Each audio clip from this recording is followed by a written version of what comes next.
따뜻한 감성, 차가운 이성, 정확한 분석이 함께합니다. 뜨거움과 따뜻함이 함께하는 시간, 신율의 출발 새아침.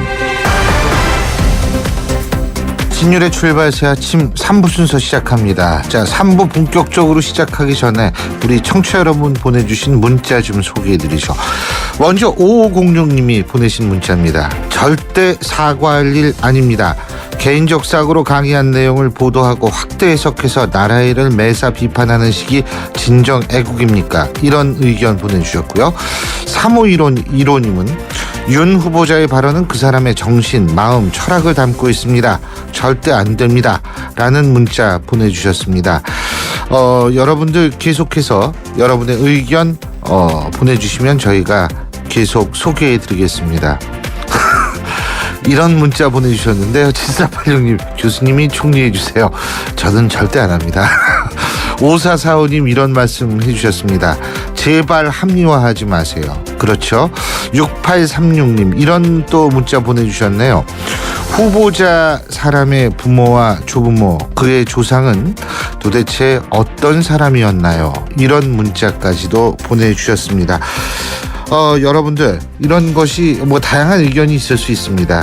여러분들이 계속해서 냉정한 판단을 하셔야 건전한 여론이 형성된다는 사실, 우리 청취자 여러분과 제가 항상 함께 생각해야 할 주제인 것 같습니다. 광고 듣고 3부 순서 시작합니다.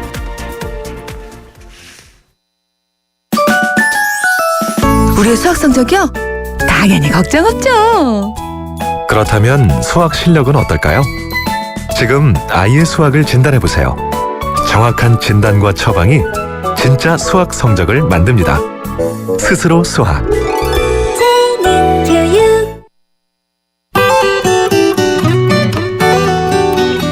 출발 새아침 교통정보입니다. 6시 후반대 경인고속도로 인천 쪽으로 부천 부근에서 사고가 발생했는데요. 다행히 10분 전쯤에 사고 처리 작업 모두 끝이 났습니다. 다만 1시간 이상 사고 처리 작업이 진행되다 보니까 5km 구간에서 여파는 계속해서 이어지고 있고요. 때문에 뒤로 이어지는 국회대로 역시 목동교부터 신올라들목까지 시속 20km 미만에서 밀립니다. 외곽과 이어지는 도로 중에서는 분당 수서로 도심 쪽 정체가 눈에 띄는데요. 역시 사고 여파 때문입니다. 청담대교를 못 간 지점 하위 차로에서 차량에 불이 난 사고가 발생했는데요. 이 때문에 3차로가 막혀있는 상황이고요.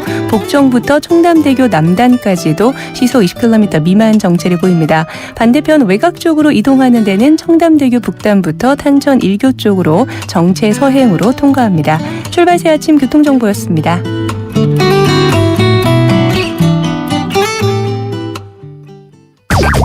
경제 컬럼니스트 정철진의 경제 시선. 예, 꼭 알아야 할 경제 뉴스 살펴보죠. 오늘도 정철진 경제 컬럼니스트 연결합니다. 안녕하십니까? 네, 안녕하십니까? 예. 네. 자, FTA 얘기부터 해볼까요? 캐나다하고 예. 가서명했죠? 그렇습니다. 산업통상자원부에 따르면은 우리나라와 캐나다가 양국 간 자유무역 협정, 이 FTA에 서명한 것으로 알려졌습니다. 어제 최경림 산업통상자원부 이 통상차관부하고 이한번이 캐나다 외교통상개발부 통상차관부가 만나서 가서명을 했고요. 정식 서명은 올 하반기쯤 이루어질 것 같습니다. 한국과 캐나다의 FTA 협상, 이게 꽤 오래돼서 언제 시작했는지 잘 기억 안 나시겠지만 예. 무려 8년 8개월 정도가 걸렸고요. 올해 3월에 거의 모든 게 이제 마무리가 됐습니다. 올 하반기에 가서명이 아닌 진짜 서명을 하게 되고 또 국회 비준 절차가 끝나게 되면 이 모든 과정이 순조로워지면은 내년 1월 1일부터 이제 한국과 캐나다의 FTA가 발효될 것으로 보입니다.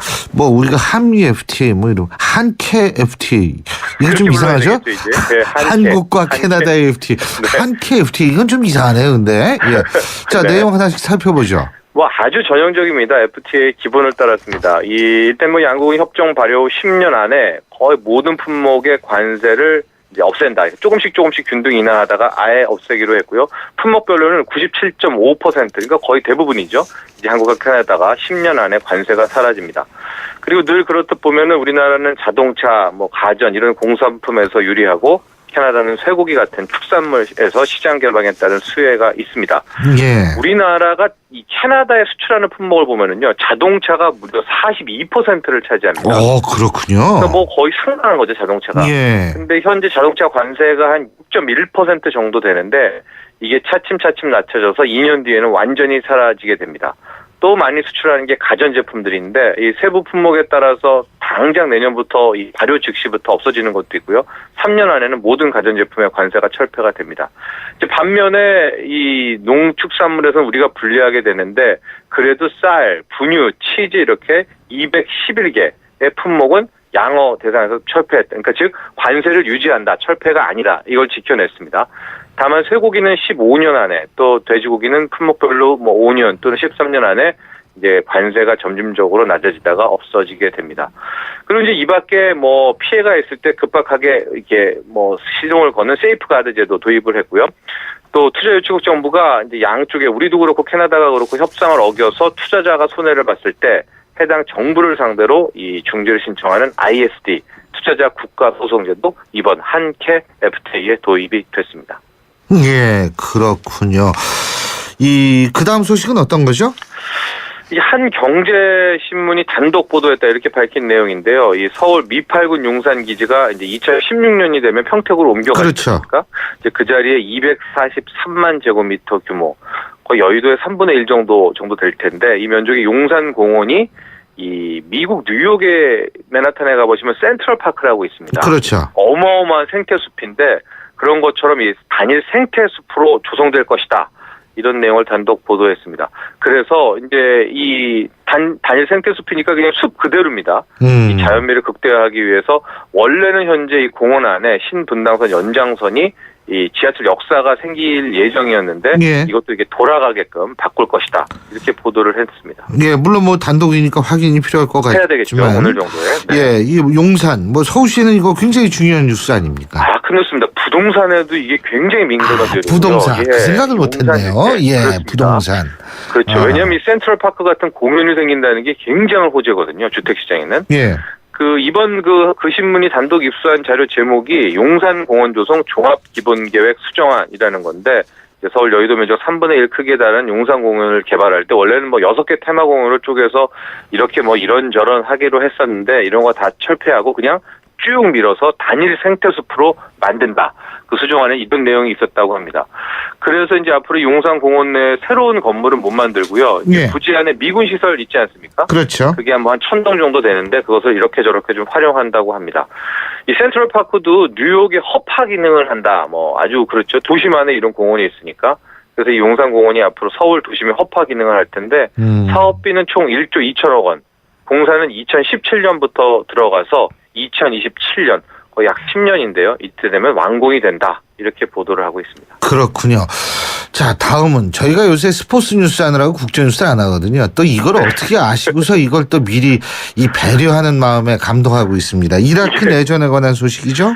그렇습니다. 이라크 내전, 이게 뭐 정치 뉴스기도 할 텐데, 이라크 내전은 이게 경제랑 항상 중동 내전은 이 관계가 있어서 제가 뽑아왔습니다. 그 지금 상황을 보면은요, ISIL이라고 부르는 이라크 반군이 지금 뭐 완전 내전이 심각한데요. 제2의 도시 북부 모술, 사담 후세인의 고향 중부 티그리트를 다 반군이 다 장악했다고 합니다. 그리고 이제 오늘 새벽 어제 밤부터 수도 바그다드를 향해서 남진을 하고 있는데 그러자 오늘 새벽쯤 바로 오바마 대통령이 기자회견을 열어가지고 여러 가지 언급을 했습니다. 지금 이라크 정부와 협의를 하고 있는데 미국 정부가 뭐 어느 정도 수준이냐 이런 걸 파악하고 있겠죠. 그래서 최악의 경우에는 미군이 다시 이라크에 개입할 수도 있다. 이렇게 전했습니다. 그렇군요. 근데 말이에요. 그렇다면은 이게 또 경제에 좀 영향을 많이 미치겠네요. 예? 많이 미칩니다. 뭐 만에 하나 그러면 안 되겠지만 미군이 또다시 이라크에 간다. 그럼 문제가 좀 심각해지는데요. 이미 이걸 좀 반영하듯이 국제유가가 오늘 새벽에 아주 크게 올랐습니다. 이 WTI 서부 텍사스산 원유 가격이 2% 넘게 급등해서 배럴당 106달러를 넘어섰고요. 전쟁 기로 이런 게 터지면 항상 금값도 같이 움직이거든요. 예. 오늘 새벽에 국제 금값도 1% 넘게 올랐는데 금값은 4일 연속 상승하고 있습니다. 주식시장은 이제 당연히 조정을 받았어요. 일단은 0.7% 정도의 하락. 크지 않다 뭐 이렇게 생각할 수도 있는데 이게 이제 시작이란 말이죠. 그래서 이번 주말 잘 봐야 되고요. 주식시장이라는 게 최근에 계속 수상 최고치를 경신하고 있었거든요. 뉴욕 유럽 증시가. 예. 그래서 요즘 조정을 받고 싶을 때 핑계를 삼는데 아마 이라크 재료가 이런 핑계거리가 될 수도 있겠다는 생각이 들어서요. 오늘 국내 증시 어떤 모습을 보이는지 좀 살펴봐야 되겠습니다. 그렇군요. 환율도 좀 달라지겠네요. 그럼 환율 떨어진다 그러던데. 그렇죠. 이제 환율이 이런 전쟁 재료가 나면 환율이 다시 좀 인상되고 하는데 제가 보기에 환율은 이미 기조적으로 하락세, 즉 원화 강세에 접어든 게 아닌가 이렇게 보여집니다. 알겠습니다. 예, 오늘 말씀 여기까지 듣죠. 고맙습니다. 감사합니다. 예, 지금까지 정철진 경제 컬럼니스트였습니다.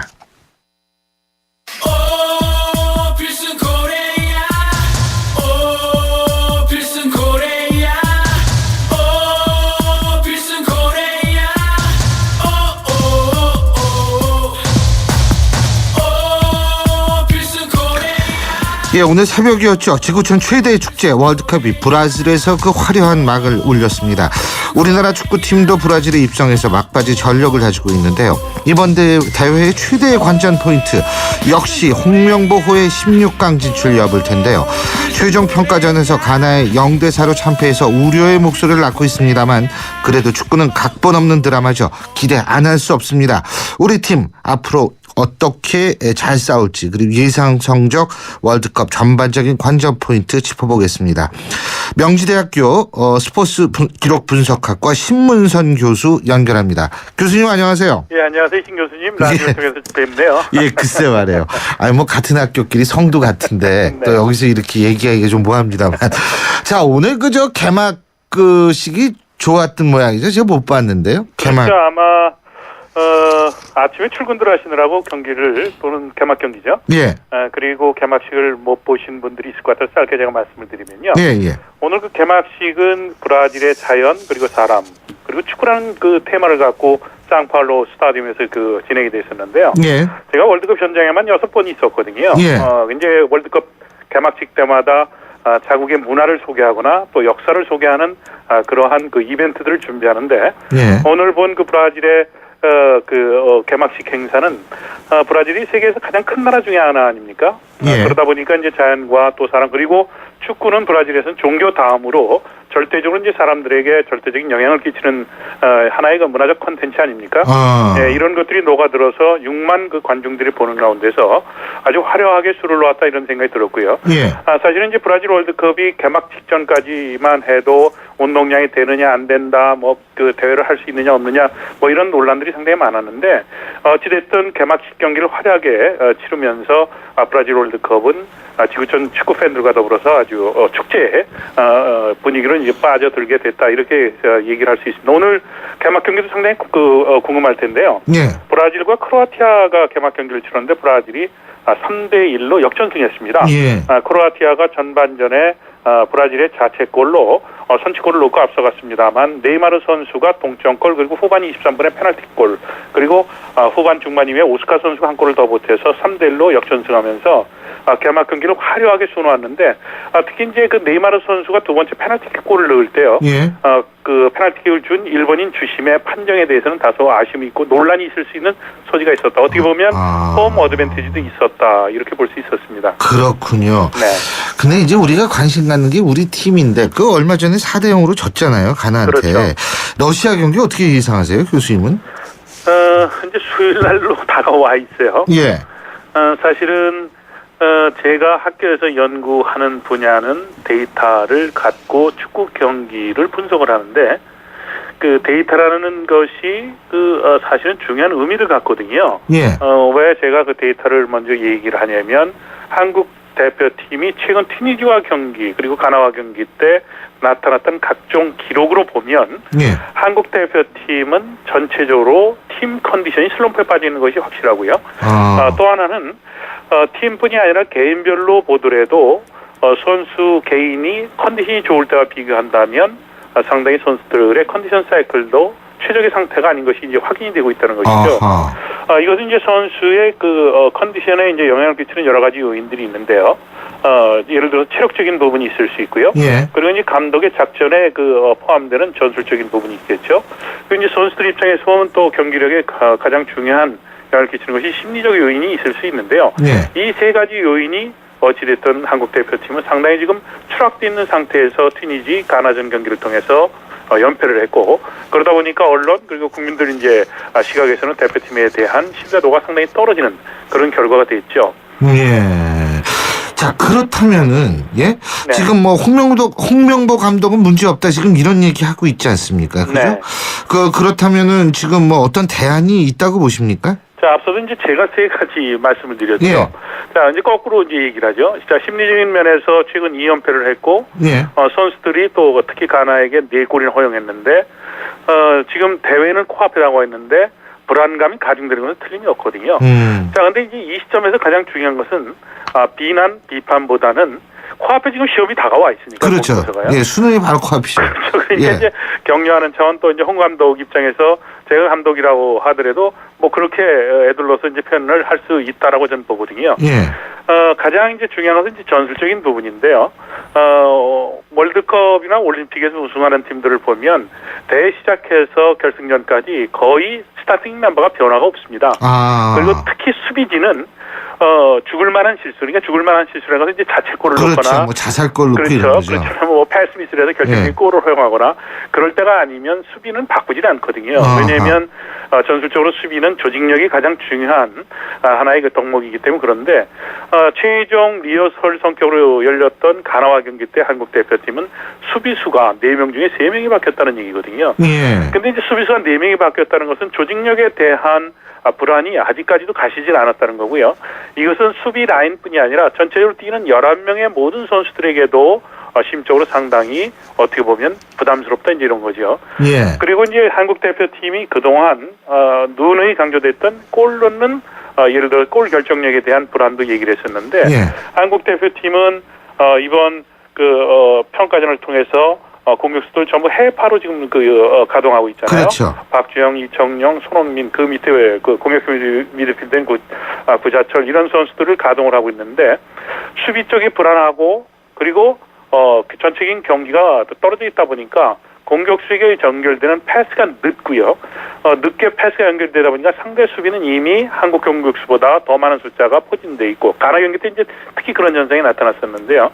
그러다 보니까 한국 대표팀의 골 결정력은 그만큼 빈도, 그러니까 슈팅에 대한 빈도도 떨어질 수밖에 없고 슈팅에 대한 효율도 떨어질 수밖에 없는 이런 답답한 양상을 갖다 이런 거죠. 그러니까 수비, 공격, 미드필드 이것을 띄워놓고 봐서는 안 되는 거지. 현대 축구라는 것은 이 세 개의 큰 축이 유기적으로 움직여야 되고 현대 축구의 승리를 하기 위해서는 공수 전환에서 속도 싸움에서 이겨야만 이길 수 있는 확률이 높은데 예. 팀 컨디션이 떨어졌다는 것은 바로 이런 속도 싸움에서도 심각한 문제를 드러내고 있다 이런 겁니다. 예.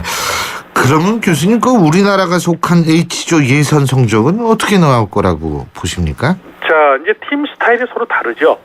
알제리 팀은 아주 폭발력 있는 스피드와 이제 기술이 있고요. 벨기에는 지금 벨기에 축구 역사상 가장 화려한 스쿼드를 갖췄다라고 평가를 할 정도의 지금 화려한 진영을 갖추고 있거든요. 러시아는 이태리의 카펠로 감독, 지지 않는 것이 축구다. 이 사람의 철학이 이제 거기서부터 시작이 되거든요. 강한 역습을 바탕으로 하고 있기 때문에 서로 물고 물릴 수 있는 확률이 상당히 높다고 생각합니다. 예. 그러니까 같은 조에 있는 지금 벨기에나 그다음에 러시아, 알제리는 1, 2등전, 16강 가기 위한 티켓 싸움에 치열하게 첫 경기, 두 경기에 벌이게 되겠고요.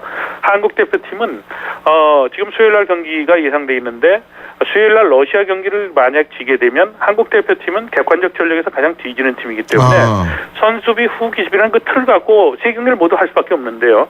첫 경기를 지게 되면 승점을 벌어야 되기 때문에 그 틀을 바꿔야 된다는 것이죠. 그렇게 되면 한국 대표팀은 더 많은 수비의 부담을 가질 수밖에 없는 경기 상황으로 갈 수 있다는 거죠. 이번 가나 경기를 통해서 얻은 교훈이 있습니다. 그것은 한국 대표팀도 선수비 후 역습을 전술적인 카드를 준비를 했는데 첫 골을 수비수의 백패스 미스로 이제 내주다 보니까 골을 넣기 위해서 전형과 전술을 바꾸지 않았습니까? 예. 그러면서 이제 대량 실점을 했는데 이번 월드컵 본선에서도 그것은 계속 유효하다는 거예요. 그러니까 러시아와 경기 때 한국은 실점을 하지 않고 경기를 해서 우리는 한 골을 넣더라도 이기는 것이 이제 가장 큰 목적이거든요. 그렇죠. 그런 경기 틀을 갖고 해야 되는데 러시아 경기를 만약에 지게 되면 두 번째, 세 번째 경기 때 우리는 승점을 벌기 위해서 전술과 전략을 바꾸면 우리 대표팀은 가나 경기보다 더 많은 부담을 갖고 경기를 할 수밖에 없다 이렇게 보여지죠. 네. 그러니까 이게 첫 번째 경기가 제일 중요하군요, 러시아. 그렇죠. 예선전 3경기 중에 예. 16강을 가기 위한 우리의 목표를 달성하기 위해서는 한 경기가 2경기를 합친 것보다 더 중요하다 이렇게 볼 수 있겠고요. 자, 이런 그 어떤 계산도 가능해요. 우리가 예선 3번째 경기를 벨기에랑 치르지 않습니까? 네. 근데 이제 벨기에가 같은 조에서는 가장 강팀인데 그렇죠. 한국과 예선 3경기를 치르기 전에 이미 2승을 거둬서 16강 티켓을 확보할 경우에 예. 한국 대표팀은 벨기에 경기에서 사생결단하는 그런 상황이 되잖아요. 예. 그럼 벨기에 대표팀 감독이 저라도 16강전 데뷔하죠. 예를 들어서 벤치어 모드를 출전시킬 수 있고 예. 부상을 염려한 이러한 그 전술 구사를 하기 때문에 그만큼 한국에게는 기회가 될 수 있다는 것이죠. 그러니까 첫 경기를 우리는 어쨌든 최소한 비기거나 만약에 이긴다면 따봉이죠. 그죠? 네. 그러니까 첫 경기에 대한 중요성이 가장 중요하다. 그러니까 이번 월드컵 한국 축구를 보는데 가장 중요한 관전 포인트는 러시아 경기의 첫 경기 결과 내용이다. 이제 이렇게 보시면 될 것 같아요. 이번에 그 월드컵 관전 포인트 짚어주신다면 어떤 게 있을까요? 자, 현대 축구는 급격히 변하고 있습니다. 앞서 잠깐 말씀드렸지만 굉장히 그 압박이 강해지고 공수 전환의 속도를 피하기 위해서, 그러니까 높이기 위해서 수비 라인, 공격 라인 또 미드필더 라인이 좁혀져서 자연스럽게 볼 패스가 간결해지는 그런 흐름으로 가고 있거든요. 예. 그 싸움에서 만약에 밀려나는 팀은 우승을 할 수도 없을 뿐더러 이길 수 없다는 것이죠. 그런데 개최 대륙의 기후 또 그라운드 컨디션에 따라서 그동안 역대 월드컵에 우승국이 가려졌다는 얘기거든요. 자, 브라질에서 월드컵이 열리기 때문에 같은 남미 대륙인 아르헨티나가 강력한 우승 후보로 브라질과 더불어서 꼽히고 있는 이유도 그거거든요. 그라운드가 하드하고 딱딱하고 잔디는 짧고 볼은 빠르게 갈 수 있다는 것이죠. 그리고 더위에서 버틸 수 있는 그 체력 이런 것들은 남미 팀에게 유리하고 유럽 팀에서는 스페인이 비교적 볼 점유율을 높이고 패싱 축구를 하지 않습니까? 예. 그 신체적으로 작은 선수들이 있기 때문에 스페인도 우승 후보로 꼽을 수 있다 이런 얘기고요. 한국과 더불어서 일본 축구는 동북아시아를 대표하는 이제 강국 아니겠어요? 한국과 더불어서요. 예. 아시아 축구의 가능성이 이번 월드컵을 통해서 어느 정도 또 이것을 타진할 수 있는지 여부도 우리가 눈을 크게 뜨고 한번 살펴볼 필요는 있겠다. 예. 이런 생각이 듭니다. 알겠습니다. 예, 오늘 말씀 잘 들었습니다. 교수님 고맙습니다. 네, 감사합니다. 신 교수님. 예, 고맙습니다. 네, 고맙습니다. 네. 예, 지금까지 명지대학교 스포츠 기록 분석학과 신문선 교수였습니다. 안녕하세요. 초보 운전자 수지입니다. 도로는 무섭고 차는 왜 이리 많은지 엄마야. 그래서 저는 살아있는 친구를 만났어요. 반응형 블랙박스 유라이브. 와, 정말 살아있네. 유라이브. 살아있는 블랙박스 유라이브. 들어갑니다. 골프존 마켓 2014 골프 대전. 선착순 타임세일에 2월 상품은 369만원 균일가로 롯데카드 50만원 이상 결제 시 최대 7만원 추가 할인까지. 부담 없이 골프용품 장만할 찬스예요. 6월 13일부터 30일까지 자세한 내용은 매장에 문의. 골프존 마켓. 신율의 출발 새 아침 3부 순서는 여기까지고요. 잠시 뒤 4부에서 뵙겠습니다. 300만 경제 수도 인천의 시대가 열립니다. 세계적인 국제도시 홍콩, 싱가포르, 제네바와 어깨를 겨루겠습니다. 2014년 9월 19일 45억 아시아인의 나눔과 화합의 대축전 인천 아시안게임이 펼쳐집니다. 45개국 아시아인의 꿈과 감동의 제전 아시아의 새로운 미래가 열립니다. 2014 인천 아시안게임과 장애인 아시안게임을 나눔과 배려, 공감이 있는 아시아인의 축제로 모두가 행복한 인천, 시민과 함께 만들겠습니다. 도로명 주소 아직도 모르세요? 자, 효원로 20번을 찾아가려면 스텝 1. 효원로는 도로명, 20번은 건물 번호. 이때 건물 번호는 도로 진행 방향으로 왼쪽은 홀수, 오른쪽은 짝수. 스텝 2. 도로명 주소에 표기된 건물 번호 숫자에 10을 곱하면 건물까지의 거리가 나오게 되는데요. 그래서 효원로 20번이라면 같은 도로 시작점에서 오른쪽 건물 방향 200m 거리에 있다는 뜻이겠죠? 편리한 도로명 주소, 생활이 달라집니다. 이 캠페인은 세계 속의 경기도와 함께합니다.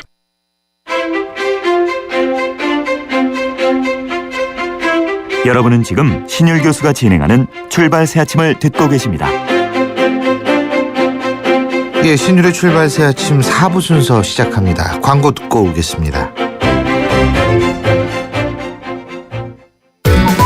차 안에서 먹고 또 먹어도 사람들이 타고 또 타도 페브리즈 차량용이 있으니 냄새 걱정이 없어요. 상쾌한 드라이브 페브리즈 차량용과 함께 페브리즈 차량용. 우리 집 통신 대표 번호 101. TV지를 101로 인터넷을 101로 홈보이도 101로 모두 가입해 CCTV 맘카도 101로 함께 101. 우리 집 통신은 101로 모두 다 해결해요. LG U+.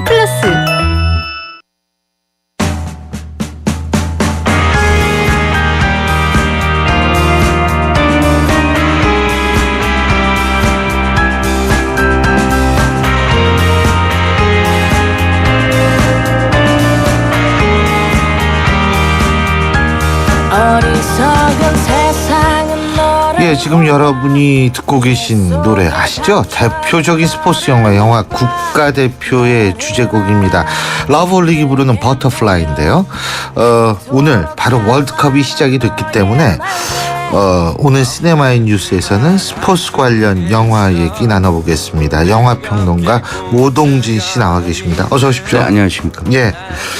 야, 이거 갑자기 국가대표 오리지널 사운드 트랙을 들으니까 갑자기 어떻게 좀 날아가야 될 것 같아요. 스포츠 영화 많죠, 근데? 사실은 굉장히 많죠. 굉장히 많죠. 아, 근데 이게 흥행이 안 된다고 영화하고 그러더라고요? 스포츠하고는 사실은 그 게임이 안 되죠. 예. 그러니까 스포츠가 워낙 그 드라마틱하기 때문에 스포츠를 소재로 해서 영화를 만들었을 때 그 생각하는 것만큼 영화가 흥행이 잘 안 됩니다. 왜 그렇죠? 한국에서는 몇 가지 그 한국 영화계에서는 몇 가지 징크스? 네, 징크스가 있는데요. 전쟁 영화 안 되고요. 전쟁 영화 안 되고. 왜냐하면 그 한국이 전쟁을 겪었습니다. 예. 그러니까 전쟁을 겪지 않는 민족이나 그런 국가에는 전쟁에 대한 그런 환상이 있죠. 예, 그런 어떤. 그렇죠. 예, 그러니까 거기에 대한 상상이 좀 있는데요. 한국 사람들은 전쟁을 직접적으로 겪었기 때문에 그것을 영화로 보는 것에 대해서 약간의 거부감이 있습니다. 그래서 한국에서는 전쟁 영화 안 되고 그다음에 스포츠 영화가 안 된다고 얘기를 하고 있죠. 그래서 그런데 이제 한 3, 4년 전부터는 그 스포츠 영화가 안 된다는 그 징크스가 좀 깨지기 시작했지만 예. 전반적으로는 어쨌든 스포츠 영화가 이렇게 잘 되는 그런 케이스는 좀 아닙니다. 근데요, 아무래도 지금 요새 이제 월드컵 때문에 축구 시즌이라고 얘기할 수 있는데 헐리우드 영화 중에는 축구 영화가 많지가 않죠. 이게 미국에서 축구가 인기가 없어서 그런 거 아니에요? 그러니까 미국에는 원래 축구가 주 종목이 아니잖아요. 그렇죠. 예. 미국은 사실은 야구의 나라이기 때문에 야구 영화는 굉장히 많습니다만 축구 영화가 그러니까 본인들이 잘 모르니까 네. 그래서 많이 만들어진 것 같지는 않습니다. 그래서 축구 영화 만들어진 것은 오히려 유럽 쪽에서 많이 좀 만들어진 것 같고요. 예. 그렇겠죠. 그렇죠. 아무래도 축구는 유럽이니까. 네. 그래서 아마도 여러분들이 많이 보신 그 할리우드 영화는 야구에 관계된 영화. 그렇죠. 브래드 피트의 머니볼 같은 맞습니다. 영화 또는 로버트 레드포드의 그 내추럴 같은 영화. 예, 내추럴. 맞아요. 어떻게 보면 좀 축구는 좀 그러니까 단시간 내에서 뭔가 이렇게 드라마를 만드는 그런 그 종목이고요. 야구는 그러니까 미국 할리우드가 생각했을 때 좀 더 복잡하거나 조금 더 드라마가 많거나 이렇게 생각하는 것 같습니다. 그래서 야구 영화가 굉장히 많은 것 같아서 축구 영화가 의외로 그 할리우드에서 많이 만들어지지 않은 것 같습니다. 447 하나님이 이런 말씀 주셨어요. 제가 인상 깊게 본 스포츠 영화는 제리 맥과이어였는데 우리나라는 그런 영화 전개가 힘들까요? 이런 질문해 주셨네요. 예? 제리 맥과이어에서 가장 인상적인 대사가 쇼미 더 머니죠. 그래서 사실은 경기 자체가 아니라 경기를 만드는 사람들 또 그 매니지먼트에 대한 얘기여서 아마도 그 새로운 어떤 색다른 그 세계를 좀 보신 영화가 아마도 제리 맥가이어가 아닌가 싶습니다. 네. 축구 영화 한 편 소개해 주시죠. 저는 그 축구 영화를 오늘 방송을 위해서 좀 찾다가요. 1982년도에 존 휴스턴 감독이 만든 승리의 탈출이라는 영화를 좀 찾았습니다. 예. 여러분들이 잘 아시는 배우들이 많이 나왔던 그런 그 영화고요. 이 승리의 탈출은 사실은 축구 영화라기보다는 축구를 소재로 한 그 뭐 축구를 빙자한 그런 전쟁 영화였었죠. 네. 그래서 그 2차 대전 때 나치가 포로로 잡았던 그 미국 병사들과 그 또는 그 독일 병사들과 축구 경기를 하는데요. 축구 경기를 통해서 그 승리에 탈출을 하는 그런 얘기였었죠. 네. 그렇죠. 그런데 이 스포츠 영화 잠깐 얘기를 해서 우리나라도 한 3, 4년 전인가요? 이 우생순 우리 생애 최고의 순간 뭐 이런 영화 덕분에 3, 4년 전엔 스포츠 영화 그래도 좀 붐이었던 것 같아요. 그 우생수는 2007년도 영화였었고요. 네. 2009년도에 국가대표가 나왔었고. 지금 우리 악조만가 네. 음악들은? 네. 2007년, 2009년이니까 이미 한 4, 5년 전. 그렇죠. 그러니까 네. 사실은 시간이 많이 갔습니다. 네. 그때 2007년과 2009년도에는 아마도 이 영화들이 우생순 같은 경우는 핸드볼 영화였으니까요. 그렇죠. 그래서 주종목이 아니라 좀 소외된 영화에 대한 그런 그러니까 주목이 좀 좋았던 그런 영화였었고요. 아마도 그 드라마가 너무나 좋았기 때문에 아마 많은 관객들이 주목했었던 영화가 아닌가 싶습니다. 2007년 이후에 사실은 스포츠 영화가 한국 관객에게 주목받았던 영화는 그렇게 나오지 않았던 것 같고요. 예. 그래서 아마 이번 월드컵을 계기로 해서 좀 스포츠 영화가 또다시 좀 만들어질 수 있지 않는가 뭐 이런 그런 생각을 하고 있습니다. 근데 이제 저는 사실 말이에요. 970 하나님 문자 잠깐 소개해 드릴게요. 전 스포츠 영화는 좀 뻔해서 싫더라고요. 그리고 늘 결론은 이기는 내용이고 좀 멋지게 지는 스토리를 담은 영화는 없나요? 이런 말씀을 해 주셨는데 뭐 이겨야지 좀 이 카타르시스도 있고 이래야 되는 거 아닙니까? 그러니까 1등을 하는 얘기가 아니었기 때문에 우생순이든 뭐 국가대표든 사실은 주목을 받았던 것이 아닌가 싶습니다. 그러니까 1등을 하지 않더라도 최선을 다하는 모습이 아마도 많은 관객들에게 감동을 줬던 부분이 아닌가 싶습니다. 지금 이제 히딩크 말씀하셨는데 제가 갑자기 생각나는 게 맨발의 꿈이라는 김태균 감독의 영화 있었지 않습니까? 그렇죠. 동티모르에서 축구 선수로 하다가 이렇게 동티모르 도망갔는데 거기에서 국가대표팀 감독을 맡게 돼가지고 거기에서 이제 막 훈련시키고 축구용품 주고 막 이러면서 했던 그 영화가 얼핏 생각나는데 그거는 이기는 영화는 아니었던 것 같아요. 그렇죠. 네? 그러니까 동티모르에서 어떤 일들을 성취할 수 있는가 이런 그렇죠. 것들에 대해서 많은 분들이 생각을 할 때 그러니까 아마 감동을 받는 부분은 그런 것 같습니다. 그러니까 아무도 인정하지 않을 때 아무도 사실은 기대하지 않을 때 그 안에서 최선을 다하는 모습이 사실은 많은 분들에게 감동을 주는 것이 아닌가. 그리고 아마도 그런 부분은 스포츠는 사실은 자신이 열심히 하는 부분이라고 하는 것들이 성취감이라고 하는 것들은 주어지는 부분이잖아요. 그러니까 그런 것들을 아까 말씀하신 동티모르에서 축구를 하는 그런 과정에서는 아무도 기대하지 않았습니다만 그 안에서 뭔가를 만들어내는 한 사람의 어떤 그런 성취감 같은 것들이 많은 사람들이 감동을 줬던 것 같습니다. 근데요, 이 평론가적 관점에서 이렇게 보시면 말이에요. 스포츠 영화 만들기 어떤 종목이 영화로 만들기가 제일 좋다고 보십니까? 주종목은 아닌 것 같습니다. 야구 네. 예? 주종목은 아닌 것 같고요. 뭐요? 그러면. 사실은 많은 사람들에게 그 인정받지 못하거나 우생순 같이 그렇죠. 핸드볼, 핸드볼. 법슬레이 네. 등등 뭐 주종목보다는 많은 사람들에게 소외받았던 그런 종목에서 혼자만의 외로운 싸움을 통해서 뭔가를 성취할 때 그 성취하는 그 과정을 볼 때 많은 관객들이 그 감동을 받는 것 같습니다. 그러니까 지금 말씀하시는 건 종목 자체도 인기 종목이 아니라는 것이 이제 소외를 받은 종목이다. 그죠? 네. 거기에서도 나름대로 뭔가를 하려고 노력한다라는 그 속에서 사실은 우리가 살아보면 소외 많이 당하잖아요. 네. 거기에서 이제 자신을 또 감정이입도 될 수 있고 아마 그래서 그런 것 같다는 생각이 드네요. 법슬레이 영화도 보르네오인가 그쪽 팀 봅슬레이 그 영화가 제가 기억이 안 나는데 근데 야구 같은 건 좀 좋을 것 같아요. 왜냐면 역전을 쉽게 하잖아요. 축구보다. 그러니까 감동을 더 줄 수 있는 거 아니에요? 극적인 모멘트. 야구는 좀 심리 게임인 것 같습니다. 그래서 그 영화를 만들 때 조금 더 복잡하거나 조금 더 많은 그 드라마를 얘기할 수 있는 것 같아서 할리우드에서 그 야구 경기를 소재로 한 그런 그 영화들이 많이 만들어지는 것은 거기에 그 많은 그 캐릭터와 많은 사람들이 개입돼서 드라마가 많이 만들어지니까 그 만들어지는 것 같고요.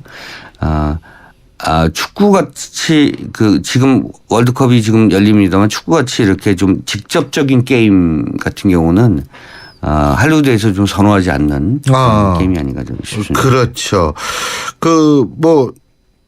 우리 오동진 평론가께서는 스포츠 좋아하세요? 스포츠를 그 영화만큼은 좋아하지 않습니다만 이렇게 빅게임이 열리면 저도 열심히 보는 네. 근데 이번에는 이 시차 때문에 말이에요. 예? 8740님이 이런 그 문자 보내주셨네요. 월드컵 담은 영화도 있지 않나요? 티벳 감독의 영화요. 그리고 컵이라는 영화. 네. 그렇군요. 2234님은 이런 이 문자 보내주셨는데 영화보다 더 멋진 우리 태극전사들의 활약을 기대합니다. 예, 컵이 티베트 감독이 그 티벳에서 그 사실은 그 절에서 동자승이 저도 봤어요. 그러고 보니까 이게 나이가 먹으면 자꾸 본 영화도 잊어먹어서 맞아요. 동자승이 사실은 그 축구를 너무 좋아해서 그러니까 승려가 그 축구를 하는 그런 그리고 이제 TV도 몰래 보고 이런 장면이 나오잖아요. 월드컵 할 때 TV 몰래 갖다 놓고서 이거 보고 막 이러는 장면이 나오는데 그렇군요. 그리고 7710님이 이런 문자 보내주셨습니다. 우리나라 영화 중에 킹콩이 야구하는 킹콩이 야구하는 말도 안 되는 스포츠 영화 있었는데 미스터 고라는 작품. 이거 흥행은 실패하지 않았나요? 그 제작비만큼 사실은 흥행이 되지 않은 영화였었고요. 그렇죠. 나중에 고릴라가 두 개체가 나오더라고요. 그렇죠. 예. 근데 이렇게 그러니까 이런 영화 장르 스포츠 영화입니까? SF입니까? 뭡니까 이거? 그 미스터 고는 야구 영화죠. 야구 영화로 볼 수 있나요? 네. 그렇군요. 근데 이 스포츠 지금 미스터 고 얘기가 나왔으니까 이게 사실 스포츠 영화가 우리나라에서 잘 안 되기 때문에 결국은 SF적 요소랑 접목을 시켜서 나름대로 굉장히 노력한 것 아닌가 이런 생각이 드는데요. 그러니까 미스터 고 같은 작품은 한국 영화의 중요한 이정표를 세운 그런 작품이에요. 그래요? 다만 이제 그 드라마적인 그런 측면에서 그 관객들에게 충분한 인정을 받지 못한 그런 작품이긴 합니다만 말씀하신 것처럼 그 컴퓨터 CG라든가 뭐 이런 측면에서는 특히 기술적인 측면에서는 한국 영화의 새로운 어떤 그런 장르적인 성취를 한 영화다 이렇게 평가를 할 수 있는 그런 작품입니다. 그러면은 어떻게 보세요? 앞으로 우리나라의 스포츠 영화 전 세계적으로 스포츠 영화가 어떻게 좀 미래가 있을 거라고 보세요? 스포츠 영화는 그 사실 스포츠 자체가 갖고 있는 드라마가 충분하기 때문에 늘 영화로 만들어질 수 있는 소재이긴 합니다만 한국에서 안 되는 이유는 사실은 그 스포츠 자체가 갖고 있는 드라마가 너무 강하기 때문에 아까 말씀드린 것처럼 그 주종목이 아닌 그 소외된 종목에서 인간 승리나 인간 드라마가 너무 많기 때문에 그 자체에 대한 그 관심이 많아서 영화에 대한 그 측면은 영화에 대한 관심은 조금 더 아직은 좀 떨어질 수 있는 그런 그 상황인 것 같고요. 그럼에도 불구하고 스포츠가 워낙 그 장르적으로 그 소재가 충분하기 때문에 계속 만들어질 수 있는 그런 과정이 있는 것 같습니다. 그 57 옛날에 그 마이웨이라는 영화도 있었는데 마라톤 뛰는 그런 영화 있었죠. 5791님이 이 말씀을 해주셨습니다. 우리 인생이 스포츠의 재미 요소를 다 담고 있으니까 영화 모두가 스포츠 영화라고 할 수 있겠죠. 이런 말씀 드렸는데 그래서 제가 갑자기 생각나는 게 마이웨이였습니다. 그리고 4085님 이런 문자 주셨네요. 우리나라가 태권도 종주국인데 태권도 소재로 하는 영화는 왜 안 나올까요? 만화는 있었는데요. 로봇 태권브이. 근데 뭐 이 태권도 소재 이것도 아주 굉장히 또 영화계에서 한번 좀 생각해 볼 수 있는 좋은 얘기가 아닌가 이런 생각이 듭니다.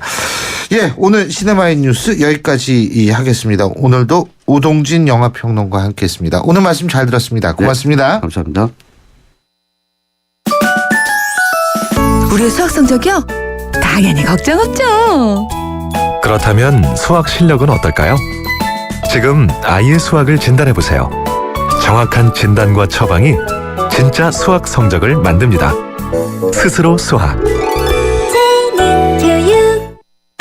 여러분, 잘생겼다는 말 지금까지 몇 번이나 들으셨어요? 아니, 얼굴 말고요. 우리 모두 이 세상에 잘생겨났잖아요. 서로 잘생겼다 칭찬해 주자고요. 잘생겼다 LDA SK텔레콤.